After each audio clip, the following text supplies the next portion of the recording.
پسرانګار کې لکه تیر کړي ژوندون پسرانګار کې مو سنچرۍ والدي په انتظار باندې مو مه ډاروه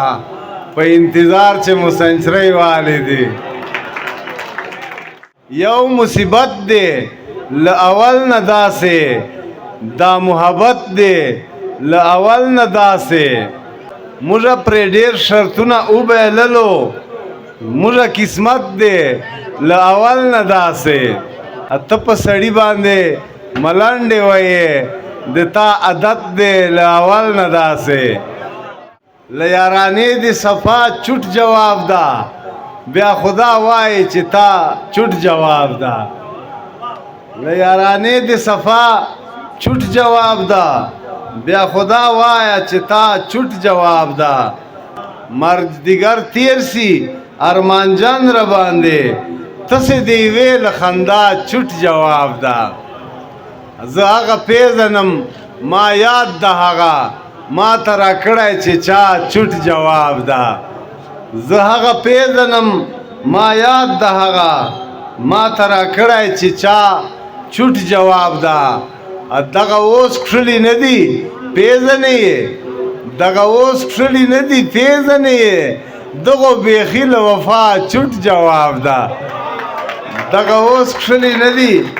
پیژنې یې دغو بیخي له وفا چوټ جواب ده غیر ستا جبر ستا وحشت ته نوره مشال صاحب غیر ستا جبر ستا وحشت ته نوره زما ګردۍ پښتونخوا چوټ جواب ده غیر ستا جبر ستا وحشت ته نوره زما ګردۍ پښتونخوا چوټ جواب ده عارفه یو وارې خو پوه نه شومه عارفه تا ته مې بیا چوټ جواب ده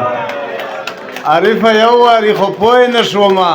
عارفه تا ته مې بیا چوټ جواب ده نه مني نه سړی کېږي میلمه زده کی په کیسې چېرته پوهېږي میلمه زده کی نه مني نه سړی کېږي میلمه زده کی په کیسې چېرته پوهېږي میلمه زده کی چې له کار رانه ونه وځي زړګی مې چې له کار رانه ونه وځي زړګی مې اوس خو خامخا درځېږي میلمه زده کی